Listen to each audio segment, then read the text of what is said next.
Howdy gamers, Old Gamer Guy here. Welcome to another Civ 7 video. We're going to see the fate of the Abbasids, and I tried a few times to give them a better fate, but it didn't turn out so well for them in the exploration age, unfortunately. We have a town down here with a few military units, and then you can see the resources are still marked on the map, but there were towns around here, and I guess we'll have to reveal them again. We can still see Amina over there and Pachacuti down here, and up here is Ben Franklin. Ben Franklin, he stayed friendly with me the whole time, so that's something. Thank you, Ben Franklin. We get to choose a new form of government. Don't pay so much attention to my choices here, except as a cautionary tale. We have a new tech tree for the exploration age, and also a new civics tree. Both an exploration civics tree and also the Abbasids have their own civics tree. We get to choose some new policies for our government. In a lot of ways, it's like starting the game completely over again, and I think that has kind of divided the community opinions.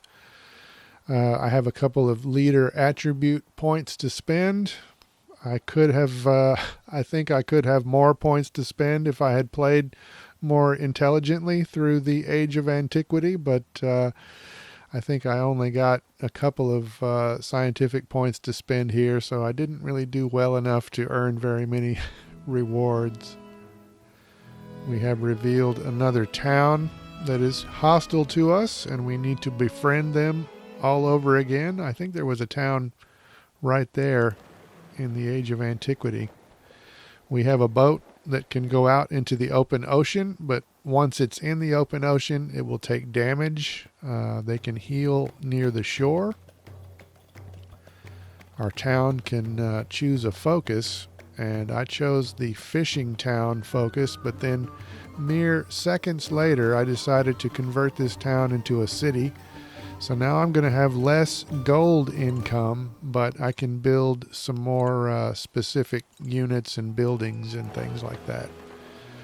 My ship made it across the open ocean. Clearly it's been damaged, but now it can heal here next to the shore in the shallow water. The map has basically expanded in the exploration age because you can cross the ocean like that, and you still find these little decisions to make that add a little flavor to your personal story. But look at this. Clearly, we must be doing something right because our reputation is spreading, and intellectuals from distant lands are arriving to see what we have going on over here. So clearly, we are doing well, right? Not so much. Not so much, but never mind that. I've got a settler here. My choices for founding a city, the location choices are clearly narrowing down. We have another town up here. They are not, it doesn't look like they're hostile to us right now, but Amina is befriending them, so that's going to be a bad thing in the future probably, but never mind that. We have befriended these people, and I can choose a bonus for being their suzerain. Unfortunately, the good times are over because Harriet Tubman is beginning to denounce me. That's a new development. Amina was already denouncing me, and she continues to do that. But here's some good news. We met Charlemagne, and he is friendly to us, so at least we don't have to worry about him, and he stays friendly to us the whole time.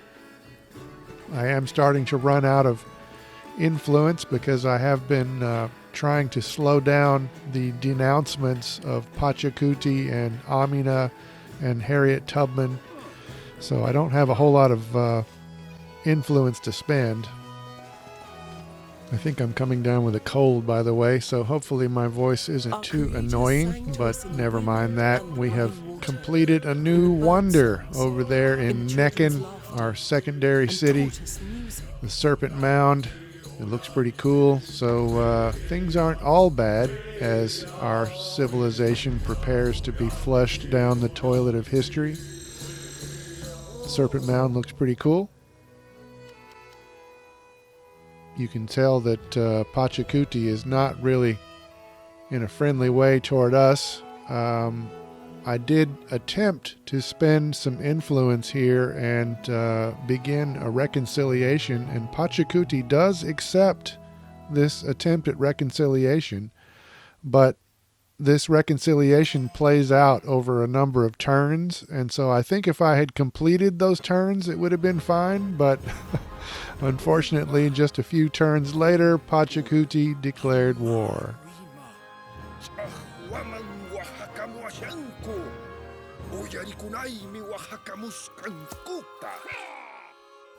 So after a relatively peaceful age of antiquity, suddenly I'm at war. I can spend some influence to support myself, but unfortunately, pretty much at the same time, Amina also decided to declare war, and I also spent some influence to support myself in this war.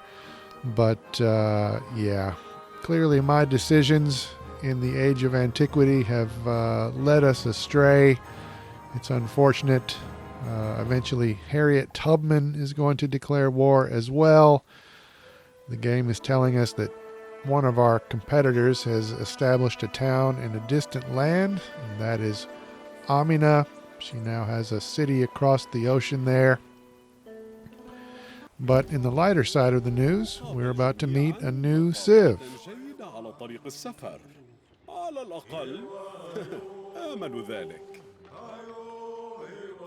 This guy is leading the Shawnee, and I like their music. I generally like the music in this game.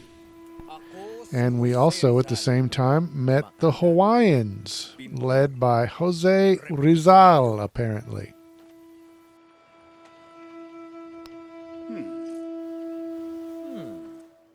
So I think I've met all the civs on the map. I'm not positive about that. But you can see Ben Franklin is actually helping us out. I have a few military units, but Ben Franklin is also involved. But oh no, here we go. Here it is, Harriet Tubman declaring war. This was a sad moment for me. I thought we were friends. We're going to go ahead and support ourselves in this as well. It's not going to make a damn bit of difference in the end. Oh, here's some more good news. The river next to our city is flooding. More great news, but hey, look at our fortifications. They look cool over there.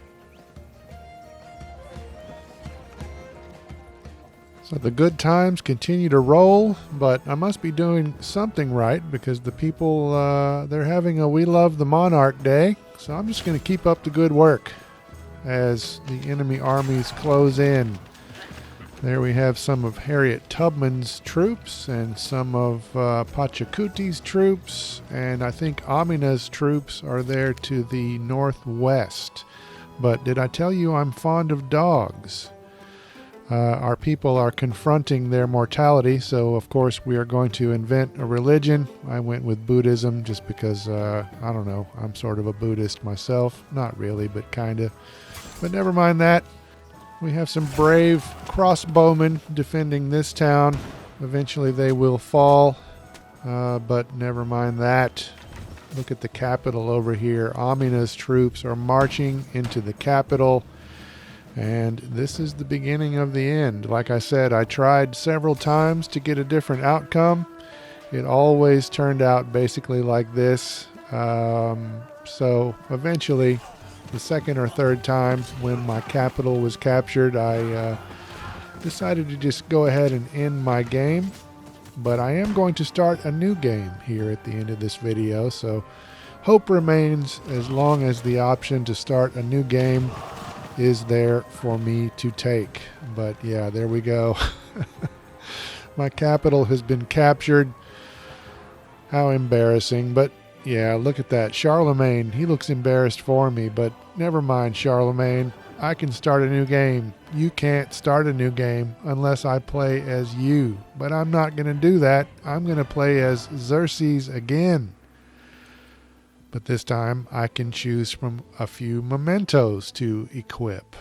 I don't have a whole lot to choose from, but I went with this military attribute point here.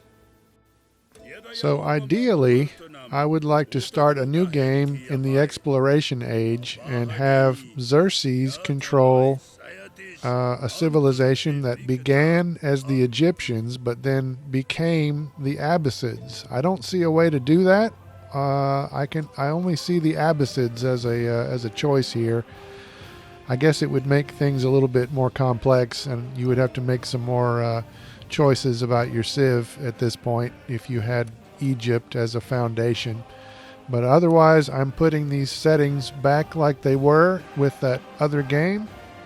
I'm going into the advanced options, and I'm putting the same AI in the same. They are controlling the same civilizations they were before. And this option caught my eye as I was scrolling through here. I may go back and change this. I wonder if changing this would make the game a bit more like Civilization Revolution and make it a bit shorter. I think I might go back and change that, but never mind that. Here we are again at the beginning of the exploration age, so I can make a choice here to build our legacy. I went with the economic advisor here, so I will be it will give me a economic objective to achieve, to go down that economic legacy path. But really, who cares what choices I make? Clearly my choices are suspect, but if I hit triangle, I can create an advanced start. You can see some legacies over there on the left. I'll flip through the filters so you can see all the options. I'm not actually going to make a choice here in this video, but you can see on the right there it says custom. So on the left I could make some choices here, but if I hit L2 and R2, I can flip through some templates, and I guess then these would just automatically be your choices over here. So you could get an extra city, an extra town, depending on what sort of template you chose to go with. But like I said, I'm not going to make a choice here. My terrible decision making brought the Egypt Abbasids to ruin, so I'm going to have to put some thought into this. But I do like this game. I am going to continue playing this. I probably won't make a bunch of videos unless something very significant happens. I don't know what's coming up next on the channel. Possibly some more Age of Mythology, possibly some more of this. You never know what I will be playing. But I hope you enjoyed this video. For now, as always, thanks for watching.